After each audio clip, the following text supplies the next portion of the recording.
গতকাল জাতির উদ্দেশ্যে আমাদের প্রধান উপদেষ্টা ডক্টর ইউনূস একটা ভাষণ দিয়েছেন। সেই ভাষণ নিয়ে এর মধ্যে নানা ধরনের চুলচেরা বিশ্লেষণ হচ্ছে। পলিটিক্যাল পার্টিগুলো তাদের অভিমত জানাচ্ছে। এরই মধ্যে আমি দেখলাম বিএনপির পক্ষ থেকে তারা এই প্রধান উপদেষ্টার ভাষণ নিয়ে একটু হতাশা ব্যক্ত করেছেন। তারা বলেছেন সেখানে নির্বাচনের রোডম্যাপ সম্পর্কে কোনো কিছু বলা হয়নি এবং কতদিন ওরা থাকতে চান না এ সংক্রান্ত কোনো কথাই প্রধান উপদেষ্টা এবার যেমন বলেননি, এর আগেও কোনোবারই বলেননি। আকারে ইঙ্গিতে কোনোভাবেই কোনো সময়সীমার কথা ওনারা উল্লেখ করেননি। নির্বাচন কবে হবে সেটাও বলেননি। প্রথম থেকে বলা হতো যারা যৌক্তিক সময় পর্যন্ত থাকতে চান, তারপরে বলা হতো যে সংস্কার করতে চান। আজকেও দেখলাম যে তথ্য বিষয়ক উপদেষ্টা নাহিদ ইসলাম তিনিও বলেছেন যে তারা সংস্কার আগে করবেন, তারপরে নির্বাচন করবেন। এবং উনি কমনওয়েলথের একজন প্রতিনিধি ছিলেন, তার সঙ্গে কথা বলতে যে উনি বলেছেন যে এটাকে অন্য সব তত্ত্বাবধায়ক সরকারের সঙ্গে তুলনা করলে চলবে না। এটা একটা বিপ্লবী সরকার, মানে এই জায়গাটাতে না একটু কনফিউশন থাকে। এটা বিপ্লবী সরকার কিভাবে, এটা আমার কাছে ক্লিয়ার না। কিন্তু উনি বলেছেন কিভাবে বিপ্লবী সরকার হয়, মানে একটা সংবিধানের আলোকে তারা সরকার গঠন করেছেন কেন তাও বুঝলাম না। আবার করলেনই যখন তখন আবার বিপ্লবী সরকার বলছেন কিভাবে সেটাও বুঝি না। যে উনি বলেছেন আমরা শুনলাম, আমরাও দেখলাম, উনি বলেছেন এটা বিপ্লবী সরকার, আমরা বিভিন্ন রকম প্রাতিষ্ঠানিক সংস্কার করছি এবং সংস্কার শেষে নির্বাচন দেওয়া হবে। সেই সংস্কার করতে কতদিন লাগবে না লাগবে এটার সম্বন্ধে কোনো বক্তব্য নেই। যতদিন লাগে লাগবে, 10 বছর লাগবে, 20 বছর লাগবে, কোনো সমস্যা নাই। সংস্কার করে তারপর ওনারা নির্বাচন দেবেন। কিন্তু যে বিষয়টা নিয়ে আজকে আমি আলোচনা একটু করতেই চাই সেটা হলো গিয়ে প্রধান উপদেষ্টা আল জাজিরাকে একটা ইন্টারভিউ দিয়েছেন। তিনি ওখানে বলেছেন, এটা এখানে না, উনি ওই বাকুতে যখন গিয়েছিলেন ওখানে এই যে জলবায়ু বিষয়ক সম্মেলনে, সেখানে ওখান থেকে বেরিয়ে এসে ওই সাইডে বসে আল জাজিরার কাছে একটা ইন্টারভিউ দিয়েছে। সেখানে নানা বিষয়ে কথা বলতে যে নির্বাচনের প্রসঙ্গটা এসেছে এবং এটা নিয়ে অনেক কথা বলেছেন। আমি আজকে সকালে দিয়ে দেখলাম কেউ বলছেন এইভাবে যে উনি 4 বছর থাকতে, এই সরকারের মেয়াদ 4 বছর হতে পারে, এই সরকার মানে অন্তর্বর্তীকালীন সরকারের মেয়াদ 4 বছর হতে পারে, এরকম একটা ইঙ্গিত উনি দিয়েছেন। তো আমি ইন্টারভিউটা পুরো দেখলাম, তো আমার কাছে মনে হলো উনি এই কথা কোথাও বলেননি। উনি কোথাও বলেননি যে সরকারের মেয়াদ 4 বছর হবে। বরঞ্চ যে কথাগুলি উনি বলেছেন আমার কাছে এই কথাগুলি বড় ইন্টারেস্টিং মনে হলো এবং মনে হলো যে আলোচনা করা যায়। উনি বলেছেন যে নির্বাচন অল্প সময়ে হবে, এরকম কথা কেউ বলেনি। এগুলো ওনার প্রথম বক্তব্য, মানে নির্বাচন খুব দ্রুত হবে এমন কথা তার সরকারের কেউ কখনো বলেনি, উনি নিজেও বলেননি। আমরা এখান থেকে একটা ইনফরমেশন পেলাম, নির্বাচন খুব দ্রুত হবে না। তারপরে বলেছেন এই সরকারের প্রধান কাজ হচ্ছে সংস্কার করা, নির্বাচন নয়, কিন্তু প্রধান কাজ হলো সংস্কার করা। ছাত্ররা লড়াই করেছে নতুন বাংলাদেশের জন্য, কেবল একটা নির্বাচন করলেই নতুন বাংলাদেশ আসবে না। একদম বেসিক কথা কিন্তু আমরা জেনে গেলাম যে এই সব ছাত্ররা আন্দোলন করেছে কিন্তু নতুন বাংলাদেশটা গড়বে এবং নতুন বাংলাদেশটা নির্বাচন করলে চলে আসবে সেটা ঠিক নয়। অতএব এর জন্য দরকার একটা সংস্কার। তারপরে আরো বলেছেন দুটো কাজ আসলে সমান্তরাল ভাবেই চলছে। কোনটা কি দুটো কাজ? একটা নির্বাচনের প্রস্তুতি আর একটা সংস্কারের প্রস্তুতি। এখন প্রশ্ন হলো যে উনি বলতে চাচ্ছেন যে আমি এই দুটো যখন চলবে এবং তারপরে বলছেন যে আমি মানুষকে জিজ্ঞাসা করব আপনারা কি এখনই নির্বাচন চান নাকি আগে সংস্কার তারপর নির্বাচন চান, এটা উনি মানুষকে জিজ্ঞাসা করবেন। সে আমার প্রশ্ন হলো আপনি মানুষকে কিভাবে জিজ্ঞাসা করবেন? মানুষকে জিজ্ঞাসা করার কি পদ্ধতি আপনার কাছে আছে?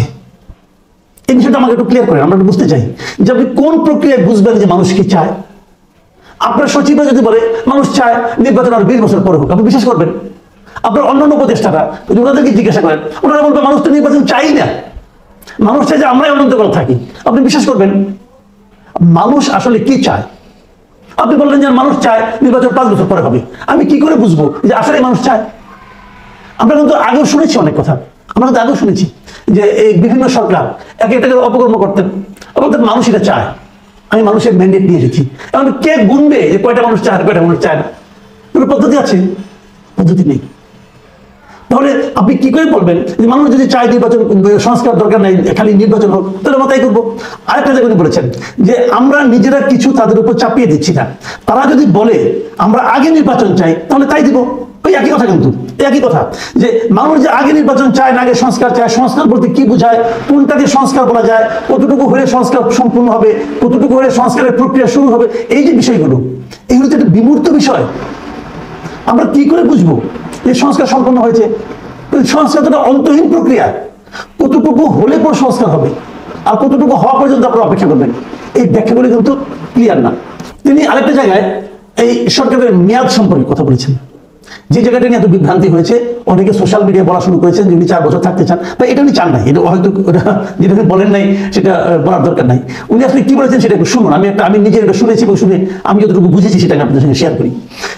উনি বলেছেন যে আমরা এই সরকার যারা আছে, অন্তর্বর্তীকালীন সরকার, আমরা এই দায়িত্বটা একটা রেগুলার সরকারের হাতে তুলে দিতে চাই, এবং একটা রেগুলার সরকারের মেয়াদ সাধারণত 5 বছর হয়। কিন্তু এখন যে সংবিধান সংস্কারটা হচ্ছে, মানে সংবিধান সংস্কারের জন্য যে কমিশন বসেছে, উনি বলছেন যে সেখানে সম্ভবত এই মেয়াদ থেকে 4 বছর করা হতে পারে। যদি সেরকম কিছু হয় তাহলে আমাদের মেয়াদ হতে পারে বড় জোর 4 বছর। উনি এই কথা কিন্তু বলেছেন, মানে আমাদের মেয়াদ হতে পারে বড় জোর 4 বছর, মানে এর বেশি না। তারপরে উনি বলেছেন যে সবচেয়ে বড় কথা হলো জনগণ আসলে কি চায়। এই যে কথাটা, এটা উনি বলেননি যে ওনার অন্তর্বর্তীকালীন সরকারের মেয়াদ 5 বছর হবে, এই 4 বছর হবে। কিন্তু ওই যে একটা কথা বলেছেন যে এমনি সংবিধান সংস্কার কমিশন যেটা আছে তারা সরকারের মেয়াদ হতে 4 বছর করতে পারে, এই জায়গাটা কিন্তু আপনি এরকম মানে একটা বিভ্রান্তিতে পড়ে গেছি। আল জাজিরা যে সাংবাদিক ইন্টারভিউ নিয়েছিলেন উনিও কিন্তু বিভ্রান্তিতে পড়ে গিয়েছিলেন বলেই উনি তখনই প্রশ্ন করছেন যে তাহলে আপনি বলতে যাচ্ছেন যে আপনারা 4 বছর থাকবেন। উনি কিন্তু পাল্টা প্রশ্নটা করেছেন। তার মানে ডক্টর ইউনূসের আগের বক্তব্যটা খুব একটু স্পষ্ট ছিল না, থাকলেও ভদ্রলোক এই প্রশ্নটা পাল্টা করতেন না। তখন এটাকে ইউনূস সাহেব আবার ক্লিয়ার করে বললেন যে না, আমি তা বলিনি, আমি বলিনি যে অতদিন থাকবো, বরং বলেছি এটাই হয়তো হবে মেয়াদ, কেউ সর্বোচ্চ এই সময় থাকতে পারবে, কিন্তু আমাদের লক্ষ্য সেটা নয়, আমরা অতদিন থাকতে চাই না, আমাদের লক্ষ্য হচ্ছে যত দ্রুত সম্ভব নির্বাচন দিয়ে দেওয়া। তখন থেকে আবার পাল্টা প্রশ্ন করেছিলেন যে আপনি নিজে নির্বাচন করবেন কিনা। তো ডক্টর ইউনূস বলেছেন আমি নিজে নির্বাচন করবো না, আমি নিজে যে কাজটা করছিলাম আমি সেই কাজটা একটু এনজয় করছি, মানে ওনার যে গ্রামীণ ব্যাংক অথবা ওনার যে 3G যে 3D বর্তমানে দিচ্ছেন অথবা সোশ্যাল বিজনেস, উনি ওটাই করবেন। এবং উনি বলছেন যে আমার জীবনের শেষ প্রান্তে এসে আমি সেই জায়গা থেকে সরে যাব না, তখন উনি নির্বাচন করবেন না, ওনার কোনো রাজনৈতিক উচ্চাভিলাষ নেই, এটা কিন্তু ক্লিয়ার। কিন্তু প্রশ্ন যেটা হলো, যে প্রশ্নটা নাকি সবসময় উঠছে, আপনি তো সংস্কারটা করবেন, সংস্কার করতে কতদিন লাগতে পারে, এই প্রশ্নটা কি দেশের মানুষ জানতে চাইতে পারে না? চাইতে পারে। কারণ আপনি দেখেন একটা কাজ, ধরেন একটা বিল্ডিং আপনি করবেন, যদি আপনি যোগ্য লোকের হাতে দেন তাহলে যতদিন লাগবে, যদি অযোগ্য লোককে হাতে দেন তাহলে সেই বিল্ডিংটা করতে তার 3 বছর সময় বেশি লাগাই দেবে। কিন্তু তাহলে আপনি এই সংস্কারের কাজগুলি যাদেরকে দিয়েছিলেন সেই লোকগুলি কি খুব যোগ্য লোক? এই প্রশ্নটা কিন্তু উঠবে, এবং এই প্রশ্নটা অলরেডি উঠেওছে, আমি নিজে উঠিয়েছি যে অনেকগুলো সংস্কার কমিশন আমি দেখেছি যেগুলোকে আমার কাছে আপ্লুত মনে হয় নাই। যেমন ধরেন সর্বশেষ একটা কথা বলি, আজকে দেখলাম গণমাধ্যম সংস্কার কমিশন একটা হয়েছে। এই গণমাধ্যম, আমি নিজে একজন গণমাধ্যম কর্মী, আমি প্রায় 3 দশকের বেশি সময় গণমাধ্যমের সঙ্গে আছি। যে কমিটিটা হয়েছে গণমাধ্যমের, আমি দায়িত্ব নিয়ে বলতেছি, এটা একটি যাচ্ছেতাই কমিটি হয়েছে। এই কমিশন গণমাধ্যম সংস্কারের জন্য কি সুপারিশ করবে এটা আমার কাছে ক্লিয়ার না, এটা কিছুই হয়নি। জোড়াতালি মার্কে একটা কমিশন হয়েছে, যিনি প্রধান আছেন অথবা উনি ভেবেছেন যে কমিশনে এমন কাউকে নেওয়া যাবে না যে আমাকে প্রশ্ন করতে পারে, কারণ উনি নিজে যে দেশে থাকেন না, বিদেশ থেকে আসছেন, এসে উনি সভাপতি হয়েছেন, চেয়ারম্যান হয়েছেন, এবং উনি দেখে দেখে বেছে বেছে জি হুজুর টাইপের লোকগুলিকে নিয়ে উনি একটা কমিশন করেছেন, কারণ এই প্রত্যেকটা লোককে আমি চিনি। তো অন্যান্য কমিশনের একই অবস্থা, খুব ভালো কিছু কমিশন হয় নাই। এই কমিশনগুলো সংস্কার করবে, যে সংস্কার সবগুলো পলিটিক্যাল পার্টি দেশের মানুষ মানবে, মানার পর আপনি নির্বাচন দিবেন, ভাই সেই দিনে কত দূর বলা বড় কঠিন। আমি আশা করব আপনারা সংস্কার করুন, নির্বাচন করুন, সেটা আপনাদের ব্যাপার, ওটা নিয়ে মাথায় ঘামাচ্ছি না, আমি মাথায় ঘামাচ্ছি আপনারা যে দীর্ঘমেয়াদী একটা পরিকল্পনা করেছেন, লম্বা দূরত্ব অতিক্রম করবেন, আস্তে আস্তে আস্তে আস্তে করে যাবেন, ভালো যান, কতদিন যেন দেশটা চালাতে পারেন সেদিকে একটু খেয়াল রাখেন। আলুর কেজি কিন্তু 70 ছাড়িয়ে গেছে, গরিবের খাওয়া কিন্তু আলু, এটাও মাথায় রাখেন কিভাবে এটাকে হ্যান্ডেল করবেন।